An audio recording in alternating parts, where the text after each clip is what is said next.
Okay, well, while I'm here then, Michael. So you want somebody to get the top one or two? Well,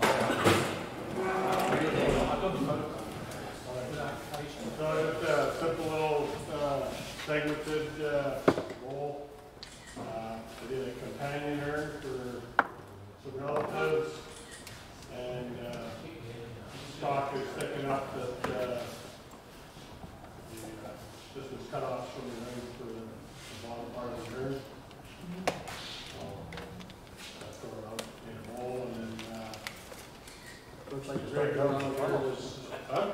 Looks like you started out as a funnel. Oh, because you gotta have a solid base on Okay. yeah. And then just laser engraving. And how big can that bottom clip be? You had said at one time there's such a thing as going too big on that bottom clip.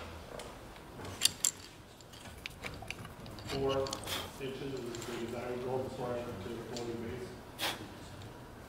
This is maybe 3. And just one ball good. On to the next one. Okay? On the next one. That'll be me. No. Yep.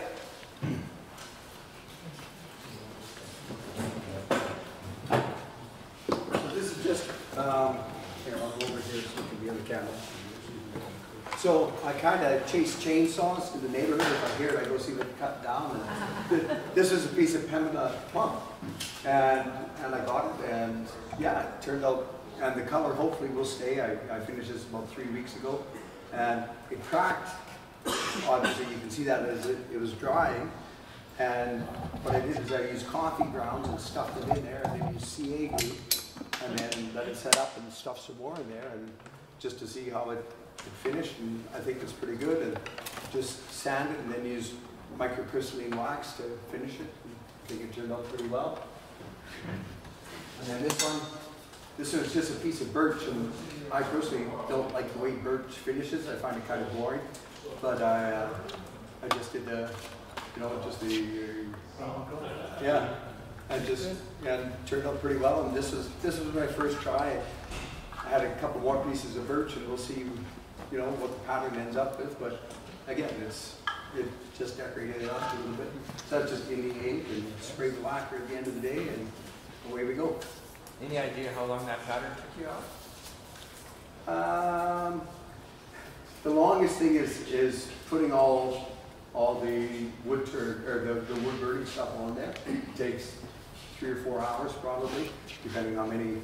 This one I think has 96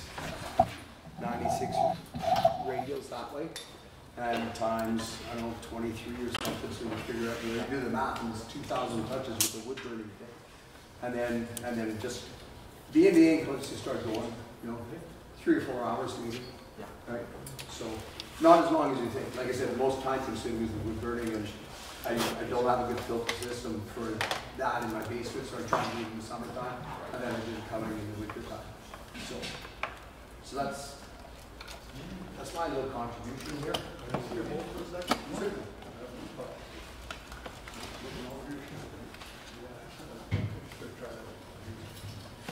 Oh, sure, laser. So it's gonna take him less time.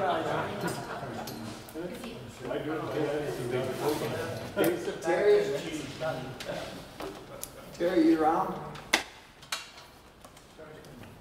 Where'd you go? Oh, okay. Take these to the cross camera. Oh, he's coming down. Oh, there it is. I'm just wondering how he turned that. With his lathe. Not with a chin work. Yeah. Okay, let's just see. Who's here? Rick, come and see. Okay, these are a couple of birch bowls. Last year, Stu gave me a big log that I could barely pick up, and it was pretty much cracked. So when I turned it into a bowl, I thought, how the heck am I going to do this without it blowing up in my face? And what I ended up doing was turning the shape on the outside and hollowing just a groove on the inside that was about 1/2 inch deep and 1/2 inch wide. And I filled it up with a slow set resin. And just as it, and I bought a bowl at the dollar store that these would just fit right into nice and tight. And as I just poured it into that groove, and for the 24 hours, I'd go down about every couple of hours and fill the groove back up. And actually, it filled in pretty good. I was quite impressed.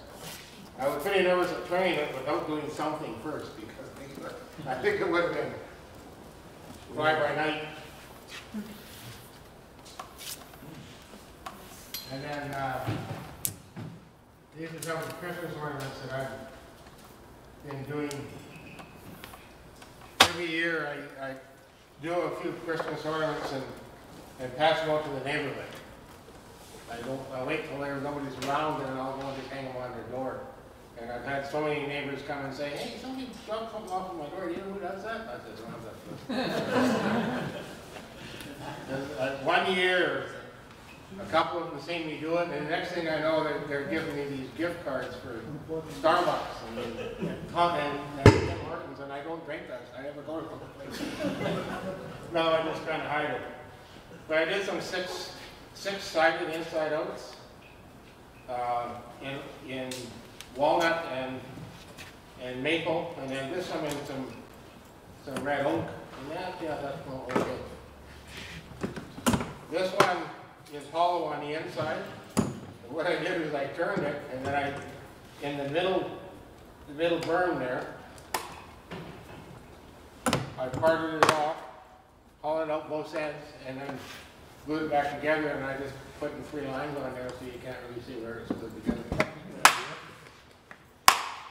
Because I know some of you guys can hollow things out with these little tools. I can't do that. Well, I probably could, but I just don't have the patience. And then for the 3-point and the 6-point, the stars were just part of my 6-point inside outs. And all I do is I cut them at 60 degrees, and I can do 3-point, the 3-sided with the 60 degree, or the 6-sided, depends on how you put them together. And when I turn them, all I do is I put some hot glue on each joint, and then pack it with that fiberglass packing tape that you can get at Staples. And the first thing I do is I'll cut one end off and put the tenon in it so it'll fit in my chuck, and then when I turn it around the other way, I built a jam chuck and then I hot glue it to the jam chuck, and it seems to hold good. I was pretty nervous for a few times I did that too. I was ready to die. Didn't have to. And then for this year's ornaments, we decided we'd try doing, we're going to try and do some miniature bowls. And so far that's what we've come up with. How big was it when you started? Both these sides. I don't even know what, I cut down an apple tree this year, 2 of them, because they got the fire plug in them. And that was just some of the wood after I processed the wood, there was just some chunks I had left over, so that was probably about 1.5 inches by 1.5 inches. If that's all you have left over, that's pretty good. I got lots of that. I got lots of that. That's it. I just brought these in so you can kind of see what the process was. Thanks, Rick. Good. Sorry.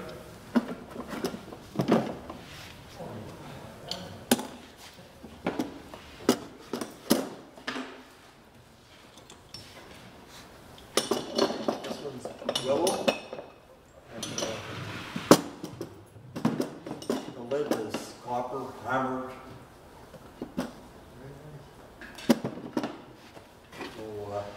Nothing unusual really about it, but the lid is heated to make a variation in color.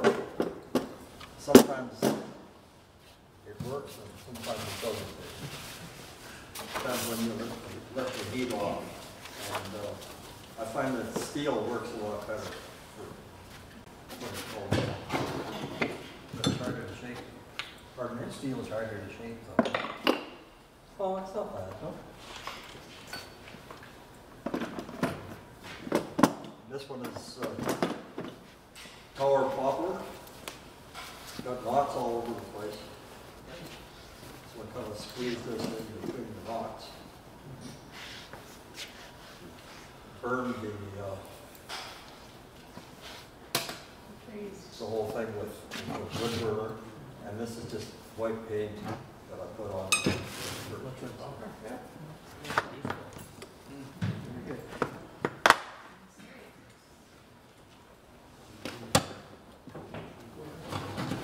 Thanks, Terry. Kids up.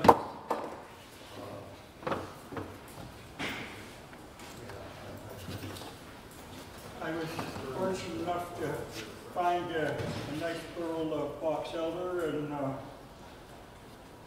of that one piece I got 5 bowls and a bunch of smaller bowls out of the rest of it. And I used, for the first time, I used that walrus oil for a finish. I brushed with it.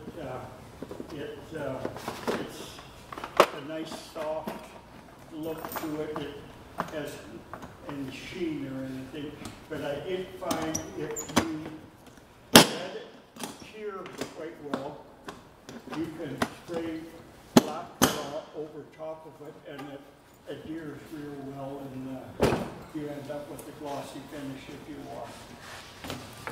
So it's something you guys can think about with that walrus oil, and it's considered the most food-safe oil. And this is another one of my passive lamps. It isn't for reading by, but it's a nice, quiet, subtle lamp to have in a room. And it's out of birch, and then I use a couple other woods for standing in the birch. Thank you, Ken. Ken, how long did it take you really to do that painting work there that you that is a big job. Like if you look at it closely, every dot, and to create all the veins and everything, every dot is one touch with the dentist drill. And on a lot of my fancy vases, I do the inside of the leaf as well as the outside. And I've never taken and added the hours up, but it's a big job, and you kind of go stir crazy if you go at it too hard. You got to do a few leaves and then do something else and go back and forth. So did you trace a pattern on there, Ken, or is that all freehand? What I do is I normally find leaves. Some of them come from New Hampshire when my son lived there. And then I'll make a pattern on a piece of thin plastic. And then I'll have different ones made up, a little different sizes. And sometimes I'll take and put outline it one way. The next one I'll take and reverse the pattern, so you don't see the similarity in the leaves. And yeah, it's a fun project, but the time you turn the piece, tells you there's a lot of fun hours.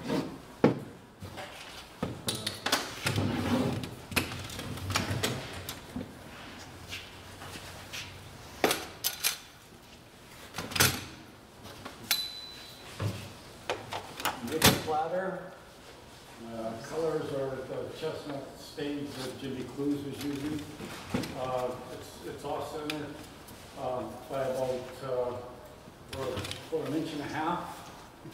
So I still haven't finished the bottom yet, but it's maple. finish the laws, man. Can you explain your coloring? For me? Can you explain your coloring order? Or do you do that? There's no particular order. No? I tried, typically it's stained first with black, and then you sand it back, and as much as you possibly can, and then I use some blue, yellow, two different colors of blue, and the yellow and the red will make the green. It's a very successful color. For sure. Yeah, I was happy with it. But it is an interference paint, because you mentioned putting it black to start with. What was the reasoning behind that? Just to bring out the figure in the maple. Okay, because It'll darken the lines in it, and then you sand it back. So when you sand it back, you create new areas for the colors to go to. yeah, like there's, I don't know how many of you have used what they call interference paint, and it only shows up on black. Oh, okay. Like if you put it on a white surface, you can't see it. There's only about 4 colors. No, I've never used that. This is just strictly the, I just wondered when you mentioned the black, yeah. yeah. But that's all it was, just to emphasize the background. And then when you sand it back, you create spaces for the different colors to go in. Sure. Okay. You sand between each coat of color? Just between the black and the rest is what I did on this one anyway. And then I was able to dab in different areas to bring out the different colors. Okay. Okay. Any other questions? Okay.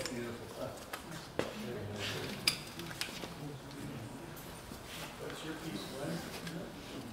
Yeah, on the end. Oh, yeah, this just demonstrates how much I don't like sanding. Yeah, it's just a chunk of Manitoba maple that I started off with Bell and had vase in it as one piece, and then just decided I would start carving it up or cutting it up. I've built a base for it to sit on, yeah, it was just one of those projects that needed to get done that was sitting around for, I think that's probably 6 or 8 years in the making. I'm very happy that it's on my back. Got around to What's that? That's what excited is. I thought maybe you picked it up and fired it at the wall because you frustrated. Please don't hear. I guess I'll go. Here was my first attempt at building a feature ring and putting it in the segmented turning. I chose a Greek design. I learned a lot of it out of a book by Malcolm Tibbetts. I'm guessing a few of you probably know who that is. Also put in a floating disc in the bottom. First attempt. I finished it with the beetle system and polished the wax coating on it, which was a little difficult, I find, with the wind gauge. You gotta really get that wax hot to get down in there and get the white wax color of the. Yeah. I don't use white diamond on the hardwoods. Lesson learned there. Anyways. For a first try, I think you nailed it. Yeah, very impressive.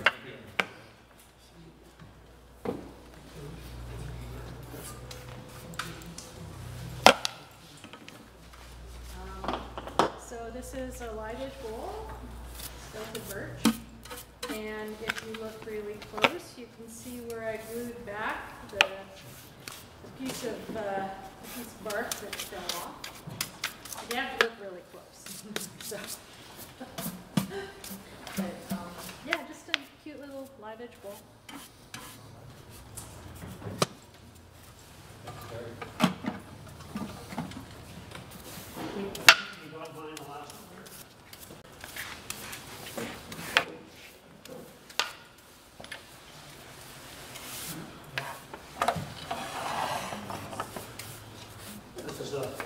square bowl. And it's turned out of similar pieces of wood so that the grain runs this way. And then when you cut your 45, the grains run the same way. So when you put them together, it looks like it might have come out of one piece of wood. So this one here was thickly maple, which had lots of grain color in it. The Island Woodturners set a challenge at their meeting to turn these. And so I was at their meeting in June, and so I decided I'd try one. My only problem is I think I turned it out of too wide pieces of wood. They turned them a lot narrower, so they sit a lot flatter. Anyway, it was a fun turning. Looks pretty good to me.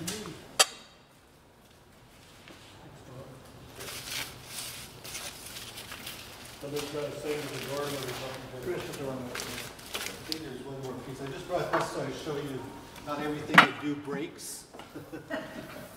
This is basically a segment, two segmented bowls, half shells, and then glued together. I like to do these in batches. Once you get started, get them all the same segments, all the same length. You can do different colors with the different woods. It turns out really nice with the wend or the purple heart, that kind of thing.